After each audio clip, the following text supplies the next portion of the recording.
Have you ever felt like God is far away? Picture this, a beautiful garden, a place of tranquility and harmony, where all of creation lived in perfect unity. This was the place where the first man and woman, Adam and Eve, dwelled. They had access to God's presence at all times. They enjoyed His company, His guidance, His love. But one day, something changed. Adam and Eve, in a moment of weakness, chose to disobey God's command. They ate from the tree of the knowledge of good and evil, the one tree God had forbidden them from eating. In that moment of disobedience, they felt a change within themselves. They felt shame, guilt, fear, and for the first time, they felt the need to hide from God. Imagine it, the Creator of all, the one who had walked with them in the garden, suddenly seemed far away. Not because He had moved, but because they had. They distanced themselves from Him, choosing to hide in their guilt and shame. They ran away from His presence, breaking the intimate bond they once shared. But even in their disobedience, God sought them out.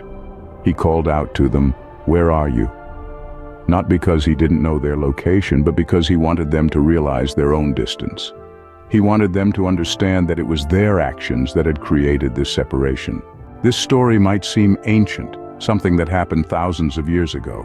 But isn't it something we all can relate to? Haven't we all had moments where we feel like God is far away? Times when we feel disconnected, lost, and alone. It's in these moments that we need to ask ourselves, who moved away? More often than not, it's not God who has moved, but us. We move away when we disobey, when we let disbelief creep into our hearts, when we choose our will over His. And just like Adam and Eve, we often find ourselves running away from His presence, hiding in our guilt and shame. But remember, God is always calling out to us, just as He did to Adam and Eve. He's saying, "Return, dear children, to the one you have so cruelly abandoned." He's urging us to repent and return to His presence. So instead of running away, let's choose to obey God's voice. Let's choose to believe in His plans, even when it seems hard. Let's choose to stay in His presence, even when we feel like we don't deserve it. The story of Adam and Eve serves as a reminder to us all. It reminds us of the importance of obedience, the dangers of disobedience, and the beauty of God's grace and forgiveness.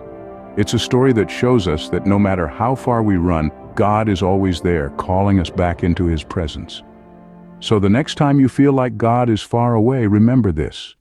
God hasn't moved. He's still there, waiting for you to return to Him. Obey His voice, believe in His plans, and stay in His presence. Don't let disbelief or disobedience pull you away from His love. Come back to the Father's house. Remember, God is never far away. He's always there, waiting for you with open arms. So don't run away. Run towards Him, and you'll find that He's been there all along.